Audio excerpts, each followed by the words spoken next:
ദൈവനാമം മഹത്വപ്പെടുമാറാകട്ടെ. ഒരു പ്രാവശ്യം കൂടെ കുടുംബമായിട്ട് ഞങ്ങൾക്ക് ഇവിടെയുള്ള പ്രിയപ്പെട്ടവരോട് ചേർന്ന്, എൻ്റെ മാതൃസഭയുള്ള പ്രിയപ്പെട്ടവരോട് ചേർന്ന് ദൈവത്തെ ആരാധിക്കാൻ ലഭിച്ച അവസരത്തെ ഓർത്ത് ഞാൻ ദൈവത്തെ സ്തുതിക്കുന്നു. നമ്മുടെ മുമ്പിലുള്ള അല്പസമയത്തെ വചനധ്യാനത്തിന് ആധാരമായിട്ട് അപ്പോസ്തല പ്രവർത്തികൾ 16-ാം അധ്യായത്തിൻ്റെ 25-ാമത്തെ വാക്യം നമുക്ക് വായിക്കാം. അപ്പോസ്തല പ്രവർത്തികൾ 16-ാം അധ്യായം 25-ാമത്തെ വാക്യം.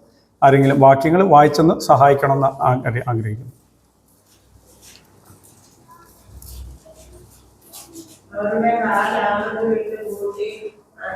25 ആൻറ്റി, അർദ്ധരാത്രിക്ക്.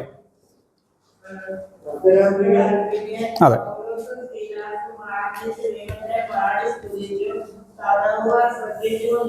അതെ, മതി, താങ്ക് യു.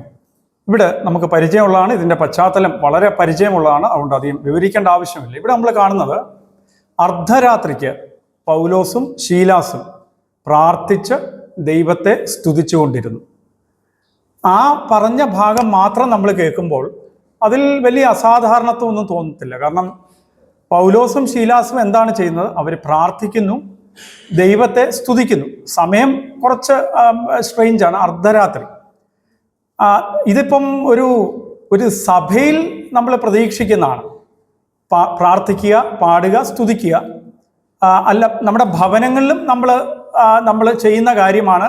അതാണ് നമ്മൾ പ്രതീക്ഷിക്കുന്നത്. എന്നാൽ നമുക്കറിയാം, അതിനോട് ചേർന്ന് പറയുന്നുണ്ട്, തടവുകാർ ശ്രദ്ധിച്ചുകൊണ്ടിരുന്നു. അപ്പോൾ നമുക്ക് മനസ്സിലാകുന്നു ഇതൊരു തടവറയിൽ നടക്കുന്ന ഒരു രംഗമാണ്. തടവറയിൽ പാടുകയും പ്രാർത്ഥിക്കുകയും സ്തുതിക്കുകയും ചെയ്യുന്നു. അവിടെ പറയുന്നു ദൈവത്തെ പാടി സ്തുതിച്ചുകൊണ്ടിരുന്നു. അപ്പം അവിടെ നടക്കുന്നത് സ്തുതിക്കുകയാണ്. എങ്ങനെയാണ്? അവർ പാടി സ്തുതിക്കുകയാണ്. അപ്പം ദൈവത്തെ സ്തുതിക്കുന്ന ഒരു പൗലോസും ശീലാസും. നമുക്കറിയാം, ഈ രംഗത്ത് അവർക്ക് അങ്ങനെ ചെയ്യുവാനുള്ള ന്യായമായ ഒരു സാഹചര്യമാണോ അവർക്കുള്ളത്? നമുക്കറിയാം, ഒരിക്കലുമല്ല. കാരണം ഇതിന് മുമ്പുള്ള വാക്യങ്ങൾ നമ്മൾ നോക്കുമ്പോൾ, ഈ 16-ാം അധ്യായം നമുക്കറിയാം, ഇതിൻ്റെ പശ്ചാത്തലം അറിയാം. പൗലോസിൻ്റെ രണ്ടാമത്തെ മിഷണറി യാത്രയാണ് ഈ നടക്കുന്ന കാര്യങ്ങൾ. മിഷണറി യാത്രയിൽ നടക്കുന്ന കാര്യങ്ങളാണ് നമ്മൾ വായിച്ചു കേട്ടത്.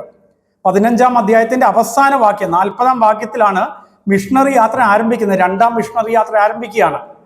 അപ്പോൾ അവർ ഏഷ്യ മൈനറിൽ, അല്ലെങ്കിൽ ഏഷ്യയിലാണ് ഈ പ്രവർത്തനങ്ങൾ, മിഷണറി യാത്ര ആദ്യത്തേതും രണ്ടാമത്തേതും നമ്മൾ ഇതിനു മുമ്പ് കണ്ടുകൊണ്ടിരിക്കുന്നത്. അങ്ങനെ ഇരിക്കുമ്പോഴാണ് നമ്മൾ കാണുന്ന 6-ാം വാക്യത്തിൽ അവിടെ കാണുകയാണ്, ഏഷ്യ മൈനറിൽ പ്രവർത്തനം നടക്കുമ്പോൾ അവിടെ നമ്മൾ 6-ാം വാക്യത്തിൽ കാണുന്നു. നോക്കിക്കോളൂ, വായിക്കണ്ട. അവിടെ കാണുന്നു പരിശുദ്ധാത്മാവ് അവരെ തടയുകയാണ്. ആസിയയിൽ അല്ലെങ്കിൽ ഏഷ്യ മൈനറിൽ ഇനിയും പ്രവർത്തിക്കണ്ട എന്നവിടെ പറയുകയാണ്. 6-ാം വാക്യം. 7-ാം വാക്യത്തിൽ നമ്മൾ കാണുന്നു അവർ ബിഥുന്യയ്ക്ക് പോകുവാൻ വേണ്ടി ആഗ്രഹിക്കുന്നു. അവിടെ വായിക്കുന്ന യേശുവിൻ്റെ ആത്മാവ് അവരെ തടയുന്നു.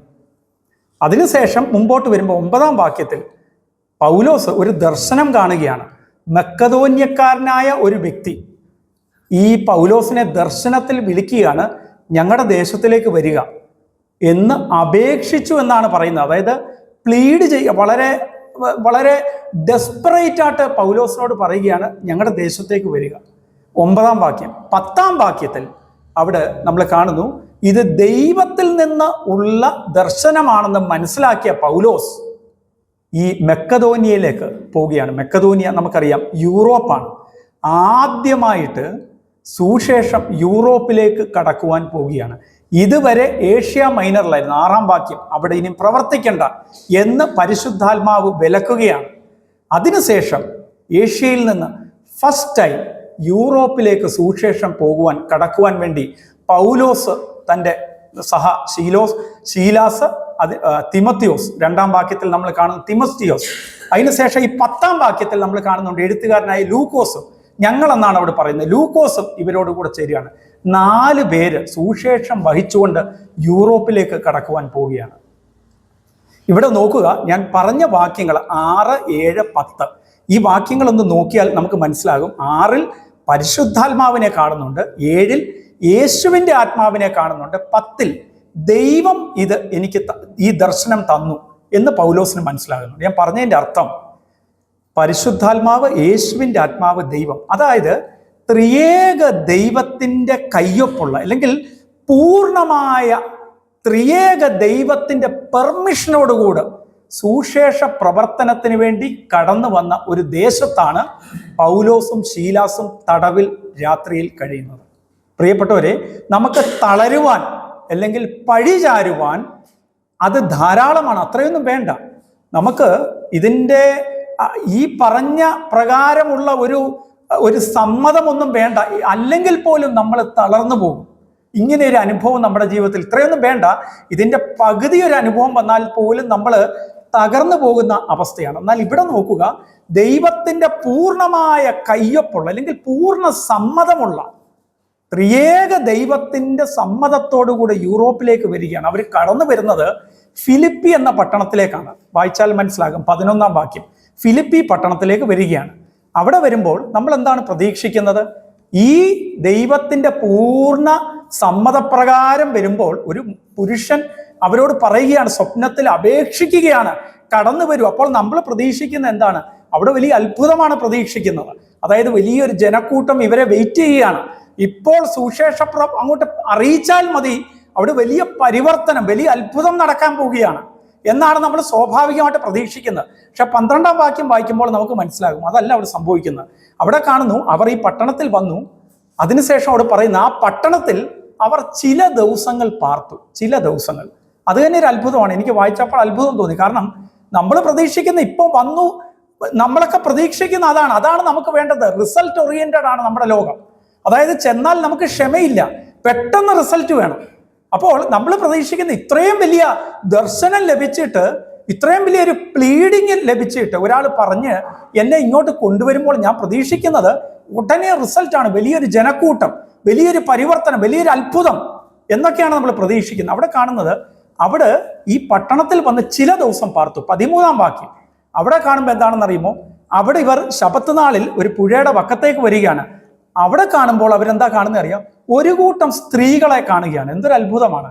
ഒരു പുരുഷനാണ് ഇവരെ വിളിക്കുന്നത്, ഇങ്ങോട്ട് കടന്നു വരിക, വളരെ ഡെസ്പറേറ്റ് ആയിട്ട് വിളിക്കുകയാണ്. പക്ഷെ വരുമ്പോൾ എന്താണ് കാണുന്നത്?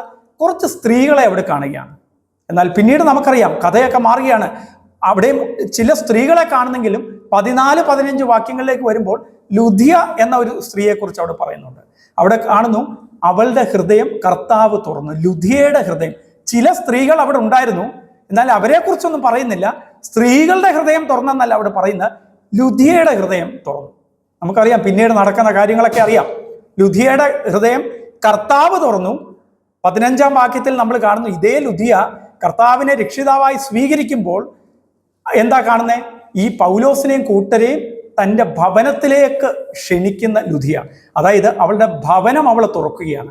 കർത്താവ് അവളുടെ ഹൃദയം തുറക്കുന്നു, അവളുടെ ഭവനം അവൾ ഇവർക്ക് വേണ്ടി തുറന്നു കൊടുക്കുകയാണ്. ആ ഭവനം നമുക്ക് മനസ്സിലാക്കാം. 40-ാം വാക്യം, ആ അധ്യായത്തിന്റെ അവസാന വാക്യത്തിലേക്ക് വരുമ്പോൾ നമ്മൾ അവിടെ കാണുന്നത് എന്താണെന്ന് അറിയുമോ?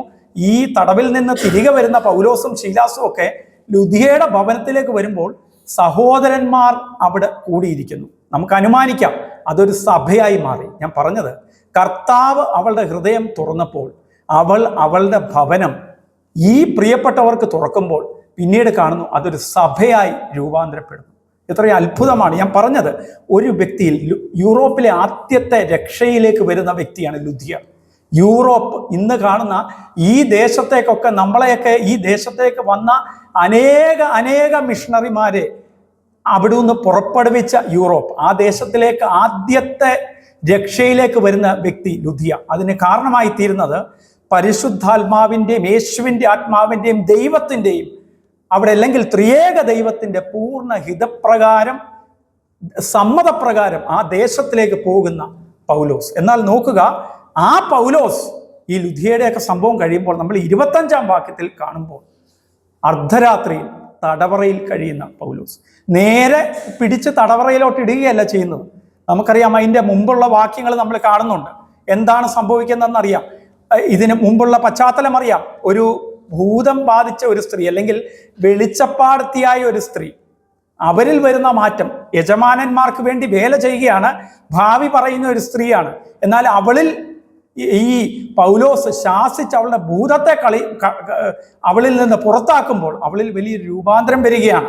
അത് കണ്ട് അതിൽ അജിറ്റേറ്റഡ് ആയ അല്ലെങ്കിൽ അതിൽ ദേഷ്യം വന്ന ഈ യജമാനന്മാർ അവർ ഈ പൗലോസിനെയും ശീലാസിനെയും പിടിച്ച് ചന്തസ്ഥലത്ത് കൊണ്ടുവരുന്നു. അതിനുശേഷം പ്രമാണിമാരുടെ മുമ്പിൽ വെച്ച് ചന്തസ്ഥലത്ത് വെച്ച് ഇവരെ അടുപ്പിക്കുകയാണ്. 22-ാം വാക്യം ഒന്ന് വായിച്ചോളൂ. 22, 16-22. അതെ,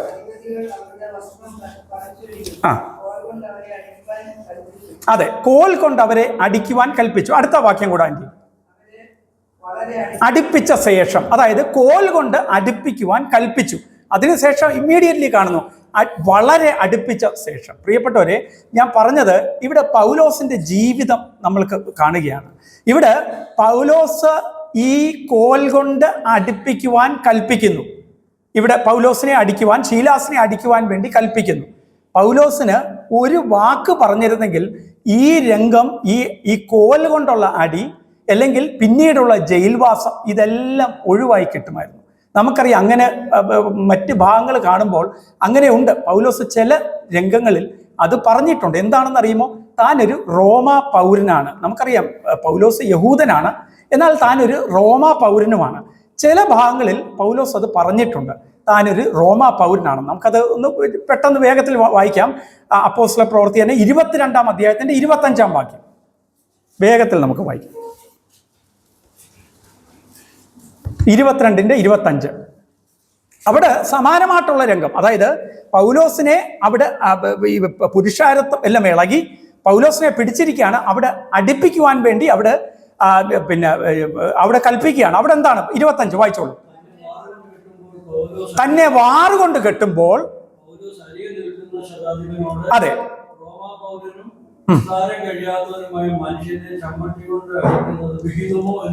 എന്ന് ചോദിച്ചു. ഇവിടെ നോക്കുക, പൗലോസ് അടുത്ത് നിൽക്കുന്ന ശതാധിപൻ, സഹസ്രാധിപനാണ് ഇത് കൽപ്പിച്ചത്. ഇവനെ ചോദ്യം ചെയ്യാൻ, എന്തുകൊണ്ട്? ചമ്മട്ടി കൊണ്ട് ചോദ്യം ചെയ്യാൻ പറഞ്ഞിരിക്കുകയാണ്.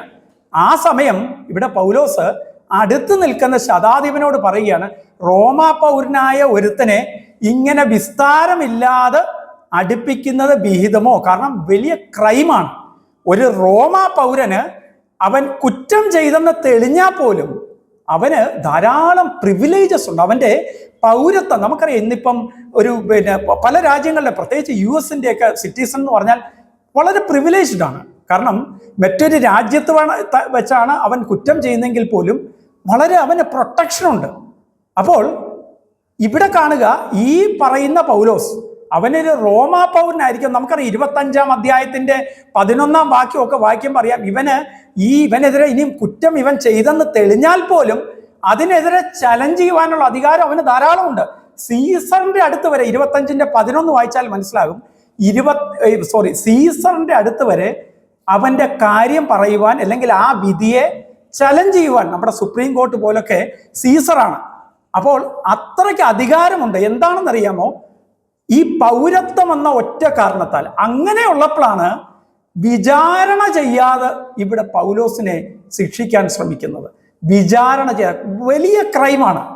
അപ്പോൾ ഇവിടെ പൗലോസ് 25-ാം വാക്യത്തിൽ നമ്മൾ വായിച്ച വാക്യത്തിൽ അതാണ് പറയുന്നത്, ഒരു റോമാ പൗരനായ എന്നെ വിചാരണ ചെയ്യാതെ, വിസ്താരം ചെയ്യാതെ ഈ ചെയ്യുന്നത് വിഹിതമോ?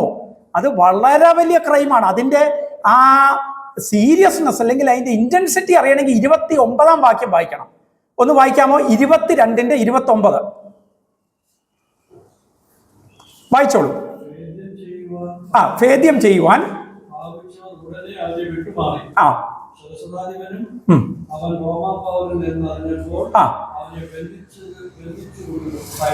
ഇവിടെ നോക്കുക, നമ്മൾ പറഞ്ഞ എന്താണ്? ഇവിടെ വായിക്കുന്ന ശതാധിപൻ പേടിച്ച എന്താണെന്നറിയാം? എന്തെങ്കിലും തല്ലിയെന്നൊന്നുമല്ല, തല്ലിയിട്ടില്ല, തല്ല് തുടങ്ങിയിട്ടില്ല. അവിടെ ചമ്മട്ടി കൊണ്ട് അടിക്കാൻ തുടങ്ങിയതേ ഉള്ളായിരുന്നു. ഇവിടെ പറയുന്നത് എന്താ അറിയാം? അവനെ ബന്ധിച്ചത് കൊണ്ട് ഭയപ്പെട്ടു. അതായത് റോമ പൗരത്വത്തിന്റെ ആ ഒരു ഇമ്പോർട്ടൻസ് അല്ലെങ്കിൽ അതിന്റെ പ്രിവിലേജ് എത്രമാത്രമാണെന്ന് നോക്കുക.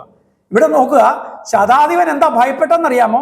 തല്ലിയെന്നോ തടങ്കലടച്ചെന്നോ ഒന്നുമല്ല, അവനെ ബന്ധിച്ചെന്ന് അറിഞ്ഞപ്പം തന്നെ ഇവൻ പിന്നെ അറിയുന്നത് ഇവൻ റോമാ പൗരനാന്ന്. അയ്യോ, ഞാൻ ബന്ധിച്ചെന്ന് അറിഞ്ഞിട്ട് തന്നെ അവൻ പേടിച്ചു പോയി. ശതാധിപൻ അധികാരമുള്ളവനാണ്, 100 പേരുടെ അധിപനാണ് അവൻ. പക്ഷേ ഇവനെ ഒന്ന് ബന്ധിച്ച് ഇവന്റെ പൗരത്വത്തെ എത്രമാത്രം ഭയപ്പെടുന്നെന്നാണ് ആ വാക്യത്തിൽ കാണുന്നത്. അങ്ങനെയുള്ളപ്പോഴാണ് നമ്മൾ ആദ്യം വായിച്ച അപ്പോസ്തല പ്രവൃത്തി 16, 22, 23 പറയുന്നു. 23 പറഞ്ഞ എന്താണ്? അവനെ ധാരാളം അടിച്ചു. 22 വായിച്ചു, കോൽ കൊണ്ട് അടിക്കുവാൻ കൽപ്പിച്ചു. അടുത്ത വാക്യം, അവനെ ധാരാളം അടിച്ചു. 22 കോൽ കൊണ്ട് അടിക്കാൻ കൽപ്പിച്ചപ്പോൾ അവൻ ഈ പറഞ്ഞ റോമാ പൗരത്വം അവിടെ പറയുവാൻ പോയില്ല. പ്രിയപ്പെട്ടവരെ, ഞാൻ പറഞ്ഞല്ലോ, പൂർണ്ണമായ ദൈവീക ഹിതപ്രകാരം ജീവിക്കുന്ന, അല്ലെങ്കിൽ അതിൻ്റെ കീഴിൽ അമർന്നിരിക്കുന്ന ഒരു വ്യക്തിയുടെ പ്രതികരണം നോക്കുക. ഏത് സമയം അവൻ അങ്ങനെ പറഞ്ഞിരുന്നെങ്കിൽ നമുക്കറിയാം പിന്നീട് നടക്കുന്ന കാര്യങ്ങൾ എന്തൊക്കെയാണെന്ന് നമുക്കറിയാം. പിന്നീട് ഒരു കാരാഗ്രഹ പ്രമാണി, ഇതിന്റെ അടുത്ത വാക്യങ്ങൾ 30 വാക്യങ്ങളിലൊക്കെ ചോദിക്കുന്നു, രക്ഷ നേടുവാൻ ഞാൻ എന്ത് ചെയ്യണമെന്ന് പറഞ്ഞാൽ പൗലോസിന്റെ ശീലാസിന്റെ കാൽക്കൽ വീഴുന്ന കാരാഗ്രഹ പ്രമാണി. പ്രിയപ്പെട്ടവരെ, ഒരു വാക്ക് അവൻ പറഞ്ഞിരുന്നെങ്കിൽ ഈ കാരാഗ്രഹ പ്രമാണിയിൽ നിന്ന് അവന്റെ കുടുംബം, അവരെല്ലാവരും രക്ഷയിലേക്ക് വരികയാണ്. ആ കുടുംബം ഒന്നടങ്കം, ആ കുടുംബവുമായിട്ട് ബന്ധപ്പെട്ട് നിൽക്കുന്ന എല്ലാവരും അവിടെ ഫിലിപ്പിയിൽ ഒരു വലിയ സഭ രൂപീകരിക്കുകയാണ്. പ്രിയപ്പെട്ടവരെ, ഒരു വാക്ക് തൻ്റെ പൗരത്വത്തെക്കുറിച്ച് പറഞ്ഞിരുന്നെങ്കിൽ ആ സമയം പൗലോസിനെയും ശീലാസിനെയും ആ സമയം അവിടെ ഒന്ന് വിടുമായിരുന്നു. നമുക്കറിയാം പൗലോസിന്റെ ഈ പൗരത്വം എന്നത് എങ്ങനെയാണ് വന്നതെന്ന് പറയുന്നുണ്ട്. 5 മുതലുള്ള മുമ്പ് വായിച്ച 22-ന്റെ 25 മുതൽ പറയുന്നുണ്ട്, ഞാൻ ജന്മം കൊണ്ട്, 27 വാക്യത്തിൽ പറയുന്നുണ്ട്, ഞാൻ ജന്മം കൊണ്ട് റോമ പൗരനാണ്. അതായത് താൻ ജനിച്ചത് റോമൻ കുടിയേറ്റം നടന്ന കിലിക്യ എന്ന പട്ടണത്തിലാണ്. 21 ഒന്ന് വായിച്ചോളൂ, 21 അധ്യായത്തിന്റെ 39 വാക്യം. അപ്പോസ്തല പ്രവൃത്തി 21-ന്റെ 39, 37 39. യെസ്, അതെ, അവിടെ യഹൂദനാണ്. എന്നാൽ ഈ റോമൻ അധിനിവേശം ഉണ്ടായിരുന്ന, ഈ ഫിലിപ്പി പോലെ തന്നെ റോമൻ അധിനിവേശം ഉണ്ടായിരുന്ന ഒരു പട്ടണമാണ്. അത് സ്വാഭാവികമായിട്ട് അങ്ങനെയുള്ളപ്പോൾ ആ ബർത്ത് റൈറ്റും, ഈ US ഇപ്പം നമ്മൾ അവിടെ വെച്ചാണ് കുഞ്ഞിന് ജന്മം കൊടുക്കുന്നെങ്കിൽ നാച്ചുറലി ആ ബൈ ബർത്ത് എന്ന ഒറ്റ കാരണത്താൽ ആ കുഞ്ഞ് US സിറ്റിസൺ ആകുകയാണ്. അതുപോലെ തന്നെ ആ പട്ടണത്തിൽ ജനിച്ചിരുന്നെങ്കിൽ ആ റോമാ പൗരത്വവും ഓട്ടോമാറ്റിക്കലി വരികയാണ്. ഇവിടെ പൗലോസ് പറയാണ്, ഞാൻ ജന്മം കൊണ്ടാണ് ഞാൻ എവിടെയാ, കിലിക്കിയയിലെ തർസോസ്, നമുക്കറിയാവുന്നതാണ്. അപ്പോൾ അത്ര പ്രിവിലേജ്ഡ് ആയിട്ടുള്ള പൗലോസ് ഇവിടെ 23 വാക്യത്തിൽ, 22 വാക്യത്തിൽ, 16-ന്റെ 22 ഒരക്ഷരം മിണ്ടുന്നില്ല. താൻ റോമാ പൗരനാന്ന് മിണ്ടുന്നില്ല. ഞാൻ പറഞ്ഞതിൻ്റെ അർത്ഥം, ദൈവീക പദ്ധതി പ്രകാരം, അല്ലെങ്കിൽ സമ്പൂർണമായ ദൈവഹിതപ്രകാരം ദൈവത്തിന് കീഴ്പ്പെട്ട പ്രവർത്തനത്തിന് വേണ്ടി ഇറങ്ങുന്ന ഒരു പൗലോസ് അവിടെ കാണുമ്പോൾ, ആ പൗലോസ് അവൻ കടന്നു പോകുന്ന അവസ്ഥ തീർച്ചയായിട്ടും പഴിക്കുവാൻ അല്ലെങ്കിൽ പരിതപിക്കുവാൻ, താൻ ആയിരിക്കുന്ന അവസ്ഥയെ ഓർത്ത് ഏറ്റവും പ്രാഗി പറയുവാൻ അവസരമുണ്ടായിരിക്കെ, അല്ലെങ്കിൽ അതിന് ന്യായമായ ഒരു അവസ്ഥയിൽ കൂടി കടന്നു പോകുമ്പോൾ ഇവിടെ നമ്മൾ കാണുന്നു, അവൻ 24 വാക്യത്തിൽ കാണുന്നു, ആ കാരാഗ്രഹ പ്രമാണി ചെയ്തിരിക്കുന്ന എന്താണ്? അവന്റെ കാല് ആമത്തിലിട്ട് പൂട്ടിയിരിക്കുകയാണ്. തടവറയിലാണ്, അതും പറയുന്നു ഉള്ളിലെ അകത്തെ തടവറയിലാണ്. പോരാ, അവന്റെ കാല് രണ്ടും ആമത്തിലിട്ട് പൂട്ടിയിരിക്കുകയാണ്. ഒരു സ്വാതന്ത്ര്യവുമില്ലാതെ, അല്ലെങ്കിൽ ഏറ്റവും മോശമായ, ഏറ്റവും ഹീനമായ ഒരു തടവാണ് ലഭിച്ചിരിക്കുന്നത്. അങ്ങനെയുള്ള അവസരത്തിൽ നമ്മൾ കാണുന്നത്, അവൻ കരഞ്ഞെന്നല്ല അവിടെ കാണുന്നത്, മറിച്ച് അവിടെ പറയുന്നത് അവൻ പ്രാർത്ഥിച്ചു.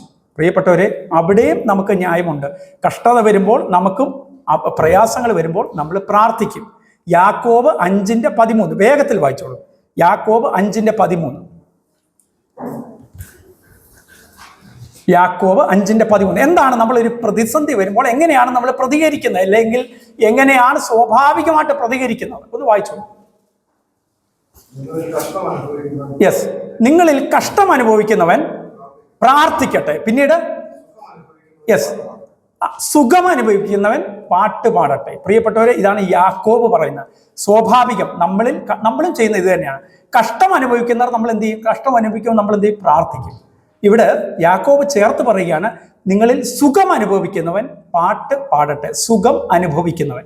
ഇവിടെ 25 വാക്യത്തിൽ നമ്മൾ കാണുന്നത്, പൗലോസ് അർദ്ധരാത്രിയിൽ പൗലോസും ശീലാസും പ്രാർത്ഥിച്ചു. യെസ്, പിന്നീട് നമ്മൾ കാണുന്നു പാട്ട് പാടി ദൈവത്തെ സ്തുതിക്കുന്നു. എപ്പോഴാണ് സുഖം അനുഭവിക്കുന്നത് നമുക്ക് കാണുന്നുണ്ടോ, തോന്നുന്നുണ്ടോ? കാല് ആമത്തിലിട്ട് പൂട്ടിയിരിക്കുകയാണ്, തടവറയിലാണ്, സകലതും പ്രതികൂലമാണ്. എന്തായിരിക്കാം? അടുത്ത ദിവസം ചിലപ്പോൾ വിചാരണ ചെയ്ത് കൊല്ലാനായിരിക്കാം, നമുക്കറിയത്തില്ല. ഇവിടെ കാണുന്നത് സുഖം അനുഭവിക്കുമ്പോഴാണ് പാട്ട് പാടുന്നത്. പക്ഷേ ഇവിടെ നമ്മൾ കാണുന്നത് അതാണ്, അവൻ പാട്ട് പാടുകയാണ്. പാട്ടുപാടി എന്നല്ല പറയുന്നത്, പാട്ടുപാടി ദൈവത്തെ സ്തുതിച്ചു. എത്രയോ അത്ഭുതമാണ് പ്രിയപ്പെട്ടവരെ. ദൈവം ആഗ്രഹിക്കുന്നത് സുഖകാലത്ത് തീർച്ചയായിട്ടും ദൈവത്തെ സ്തുതിക്കണം. വേഗത്തിൽ വായിക്കാം. ആവർത്തനം 8:10 വായിച്ചോളൂ വേഗത്തിൽ.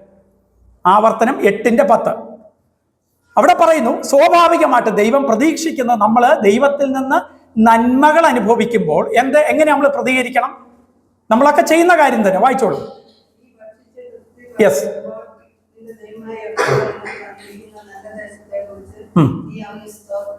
അതെ, നമുക്ക് തന്നിരിക്കുന്ന നല്ല ദേശത്തെക്കുറിച്ച് അല്ലെങ്കിൽ നന്മയെ ചൊല്ലി ദൈവത്തിന് സ്തോത്രം ചെയ്യണം. എന്നാൽ ഇതേ പൗലോസ്, ഈ അവസ്ഥയിൽ കൂടിയൊക്കെ കടന്നുപോയ പൗലോസ് താൻ തന്നെ പറയുന്നത് നമുക്കറിയാം. റോമാലേഖനം 5-ാം അധ്യായം 3-4 വാക്യങ്ങൾ അവിടെ വായിക്കണ്ട, നമുക്ക് എല്ലാവർക്കും അറിയാവുന്ന വാക്യം.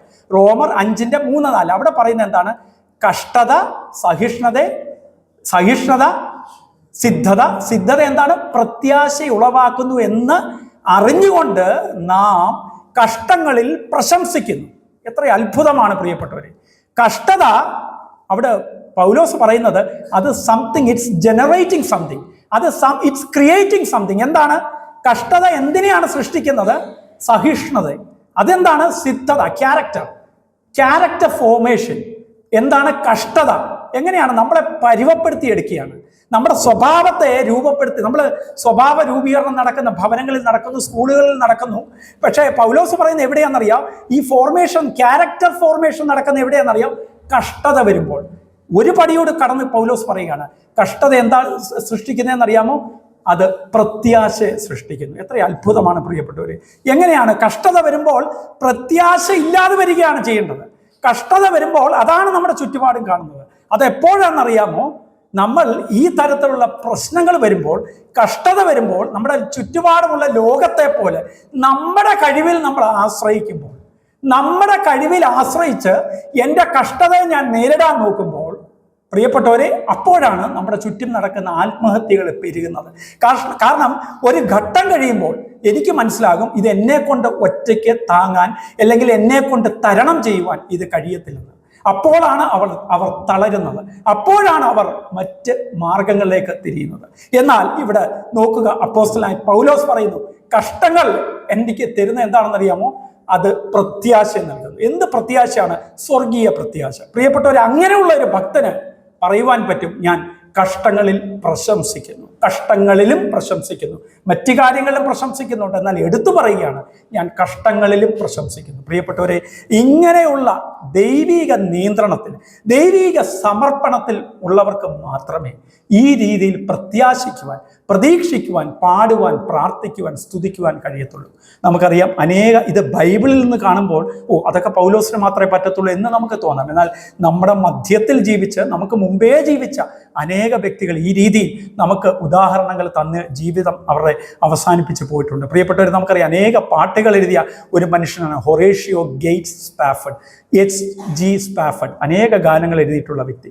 അദ്ദേഹം 1828 US-ലാണ്, ന്യൂയോർക്കിലാണ് ജനിച്ചത്.